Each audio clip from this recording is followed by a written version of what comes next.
네, 오늘은 시장의 수급에 대해서 판단하는 방법을 한번 이야기해 보도록 할게요. 오늘 시장이 괜찮았는지, 아니었는지, 오늘 시장이 괜찮았다면 이 수급을 바탕으로 한 번 더 치고 올라갈 가능성이 있는 것이고, 오늘 수급이 좋지 않고 오히려 매도세가 더 많이 나왔다고 한다면 앞으로 수급이 좋지 않을 가능성을 불러오게 됩니다. 자연스럽게. 그 이유에 대해서 잠시 뒤에 또 말씀드릴게요. 자, 그러면 오늘 거래가 가장 활발하게 됐던 종목들 위주로 보면서 판단을 해야 됩니다. 어쨌든 이 친구들이 오늘 시장의 주도주였기 때문에 그런 거죠. 자, 그럼 오늘은 오성 첨단 소재, 그리고 톱박스 코리아, 국영지 NM, 뭐 남성 이 정도가 있겠네요. 자, 보도록 할게요. 톱박스 코리아가 어떤 재료를 물고 삼성 출판사와 같이 상승을 했을 때 흐름을 이제 판단해 보는 게 무척 중요한데, 당연히 장 초반에 단기간에 단번에 강한 상승을 가져오게 되면 이게 매도세가 나왔을 때 급하게 들어왔던 물량들이 빠져나가서 큰 폭 하락을 가져오게 됩니다. 그리고 다시 밀어서 이게 상한가까지 간 거죠. 네, 상한가까지 다시 굳히기로 들어갔는데, 이게 이 다음이 문제죠. 보통은 이렇게 두 번째, 그러니까 한 번 상한가 진입했다가 실패했다가 다시 상한가를 들어갔을 때는 웬만하면 잘 안 밀려요. 여기서부터는. 여기는 이제 너무 급하게 들어와서 이제 투자 자금들이 너무 빠르게 오르다 보니까 그 뭐죠? 시간을 두고 판단할 그 여지를 주지 않고 이제 상한가가 갈 것 같다라고 해서 내동매매 자금이라든지 또는 이제 다른 목적이 있는 자금들이 들어온단 말이죠. 너무 빠르게 들어왔어요. 판단할 시간을 충분히 주지 못했다는 거죠. 그래서 이럴 때 이제 무너지게 되면 이제 매도가 한번 발생을 해서 뭐 시세 차익 매물이라든지 이런 것들이 발생하게 되거나 또는 세력들이 의도적으로 상한가를 풀어버렸을 때 깊게 눌리는 타입이 발생을 합니다. 그런데 그렇다면 여기서 지금 하락폭이 몇 프로인가요?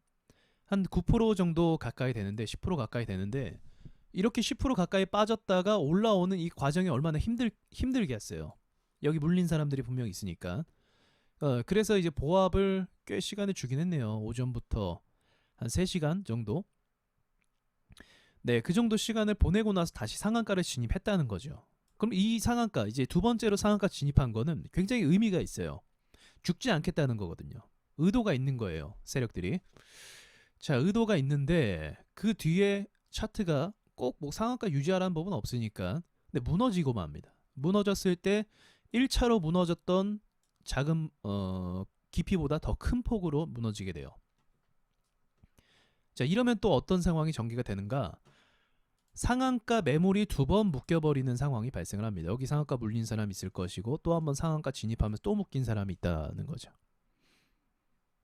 그러면 좋지 않은 악성 매물이 더 강하게 쌓일 수밖에 없다. 그래서 톱박스 코리아가 다음에 상승을 시도하려고 이 부근에 갔을 때 여기에 있던 매물들이 강한 저항을 일으켜서 상승에 제한을 걸어버리는 그런 상황이 발생을 할 수 있다는 것입니다. 그러니까 이것만 봐도 이제 오늘 상한가를 두 번이나 쳤으니까 시장에서 꽤 주목을 받았겠죠. 근데 그 주목을 받았던 주식이 이런 식으로 단번에 빼버리는 쉽지 않은 상황이거든요. 이렇게 자금들이 한 방에 이탈하는 게 쉽지 않은데, 이 자금들이 이탈할 정도로 오늘 시장이 좋지 않았다는 걸 평가할 수 있는 거예요. 다른 종목도 예외는 절대 아닙니다. 자, 이트로는 이제 동전주로서 거래가 많은 거니까 일단 생략을 하고 오성 첨단 소재를 한번 보도록 할게요. 이 친구는 그래도 그나마 좋았던 흐름을 가지고 있습니다. 자, 금요일은 안 좋았죠. 근데 금요일 같은 경우도 좋은 상승 그림을 가져갈까 갔더니 마이너스 10%뺀 다음에 이렇게 발생을 한 거예요. 상승한 거예요. 자, 이러면 좋은 그림이 아니죠. 일단 좋은 그림 아닌 상태에서 오늘 보시면 특이점이 뭐냐면, 자, 거래가 한번 치고 올라가고 두 번째 거래가 많이 발생하고 나서 그 다음 거래가 이제 줄어들었죠. 자, 이것은 이제 후반을 노리겠다라는 신호로 볼 수 있어요. 후반을 노리겠다 또는 후반에 그냥 빼버리겠다, 이 둘 중에 하나예요. 그래서 그 다음 그림을 보고 판단하는 게 굉장히 중요한데 어쨌든 이 종목 같은 경우도 이 자세히 보셔야 돼요. 1분봉으로 볼게요. 자, 자세히 보시면 우여곡절이 꽤 많았습니다. 그러니까 쉽게 올리지 않겠다라는 거예요. 쉽게 올리지 않겠다. 자, 손가락 따라와 보세요. 제 손가락. 자, 보시면 이 짧은 사이에 지금 한 10분 간격이죠. 10분 간격에 산을 3개 만들었습니다. 절대 좋은 신호가 아니에요. 절대 좋은 신호가 아닙니다. 이 짧은 시간 안에. 자, 한번 가려고 했을 때 실패시켜 놓고 또 가려고 해 또 실패하고 또 가려는데 또 실패하고 힘을 주고 빼고 주고 빼고 주고 빼고가 반복되는 거죠. 그러면 올리려고만 하면 누가 나가고 올리려고만 하면 누가 나가는 겁니다. 그리고 나서 이제 이게 악성 매물이 돼서 한번 투매를 만들어내는 거고요. 아마 호가가 위에 이제 많이 이 태클을 걸었을 거예요. 이 주식을 보면 장중에. 자, 그리고 나서 이제 시간이 지나고 어느 정도 지나고 나서 상승 그림을 만들어내죠. 네, 근데 이것도 쉽지 않았어요. 이제 만약 이거를 오늘 이제 데이 트레이딩 하신 분들이 있다고 한다면 아마 수익을 크게 보기 굉장히 어려웠을 겁니다. 왜냐하면 계속 올렸다 밀어냈다 올렸다 밀어 반복하는 거거든. 이게 좋은 신호가 아니에요. 이 주식에 있어서 좋은 그림도 아니고 좋은 신호도 아닙니다. 계속적으로 매도를 누가 때리고 있다는 거예요. 오를만 하면 매도 때리고. 이제 그 의도가 있기 때문에 세력들의 어떤 그 방향성이 이미 있기 때문에 결국은 큰 폭 상승을 어느 정도 자리매김을 했지만 이 그림 과정을 본다고 한다면 굉장히 힘겨운 상승으로 왔다. 그래서 이게 오늘 이제 오성 첨단 소재가 꽤 많은 자금을 끌어왔는데 오늘 하루 종일 여기서 이게 4천억 정도 터졌거든요. 거래 대금이. 그럼 이 중에 절반 정도는 이제 상승 거래 대금이라기보다는 이제 나가는 대금이었다라고 볼 수도 있는 거죠. 순수하게 매수로 볼 수는 없는 거죠. 자, 그다음 남성을 한번 보도록 할게요. 자, 전일 상한가를 쳤습니다. 그죠? 근데 이게 뭐 다 아시겠지만 상한가 다음 날은 기대가 되죠. 그래서 큰 폭으로 상승을 하든 갭을 띄우든 뭐 하기도 하는데 제일 힘없는 그림을 만들어 줬어요. 오늘. 제일 힘없는 그림. 마찬가지 오성 첨단 소재랑 비슷합니다. 갈 듯 눌렀다가 갔다가 깊은 투매가 나왔죠. 그럼 여기 이제 매도는 왜 나온 것인가? 이건 전일 샀던 사람들의 매도라고밖에 볼 수가 없어요. 이 정도로 강한 하락을 만들어내는 매도, 이 돈들이 한번 나갔다라는 거죠. 그 뒤로 2번 때렸죠. 네, 웬만해서는 잘 안 나오는 그림입니다. 그래서 오늘 주도주 몇 개만 이렇게 살펴보았어도 시장이 좋지 않았다라고 볼 수 있는 거예요. 시장이 좋지 않았다. 그러니까 오늘 시장 그 코스닥은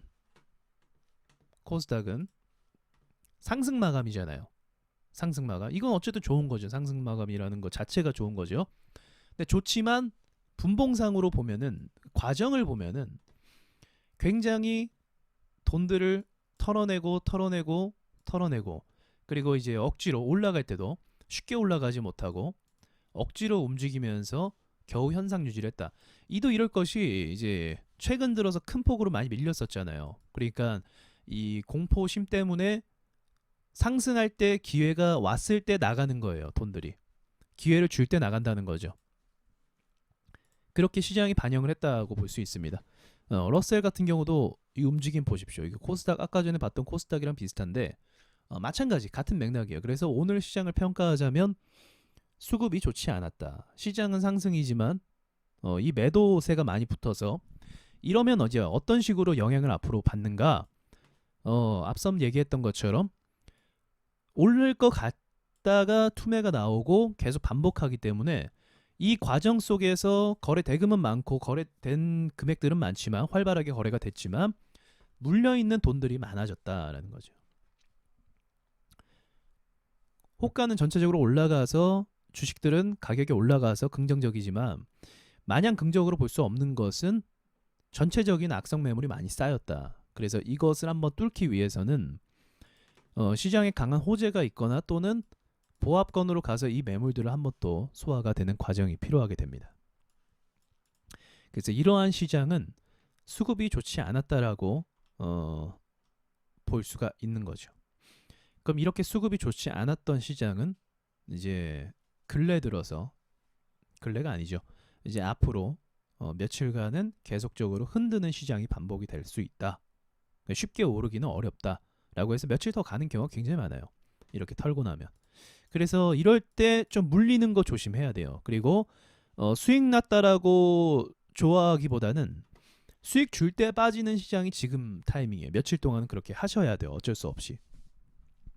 삼성출판사 아까 톱박스랑 같이 봤지만 마찬가지죠. 이게 장 초반에 이제 톱박스가 오르니까 같이 좋은 그림으로 올랐다가 거의 제자리 오듯 만들었어요. 그러니까 후발인 거죠. 후발주인데 제자리 오듯 만들었다가 이제 두 번째 파동도 갔다가 그 뒤로는 더 큰 폭으로 빠지게 됩니다.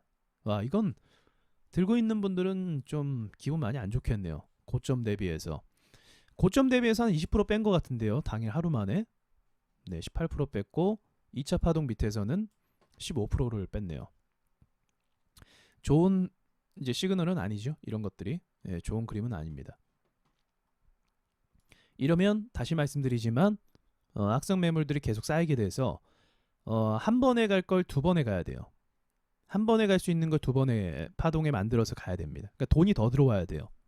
그래서 이러한 과정을 좀 이해하시면 앞으로 며칠간은 다시 말씀드리지만 수익을 줄 때 이제 짧게라도 치고 빠지는 것이 좋은 것이고, 그리고 이제 매수를 한다고 했을 때 어떻게 될까요? 시장이 막 흔드니까 더 깊게 눌릴 수도 있는 거예요.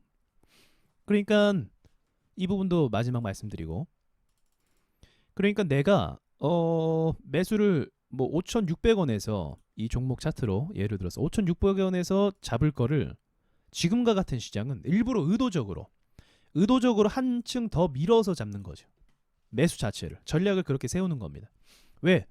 악성 매물 쌓이고 못 가는 거 눈에 다 보이니까 괜히 무리해서 높은 가격에서 살 필요는 없는 거죠. 이러한 전략으로 대응하시면 그렇게 문제될지는 않을 것 같습니다. 밑에서 잡으면 어차피 마음이 편하기 때문에 그렇게 문제되진 않아요. 제가 시장에 대한 브리핑이나 평가에 대해서, 시장에 대해서 정리하는 글을 카페에다가 올릴게요. 메일은 아니고 간간히 올릴 테니까 오셔서 그냥 보시기만 하면 돼요. 오셔서 이제 알림 설정하신 다음에 제가 올릴 때마다 체크하시고, 또 제가 관심 종목도 하나씩 올리거든요. 그런 것들도 체크하시면서 매매하시면은 좀 더 수월하지 않을까 생각이 드네요. 자, 좋은 밤 되시고요. 마치겠습니다.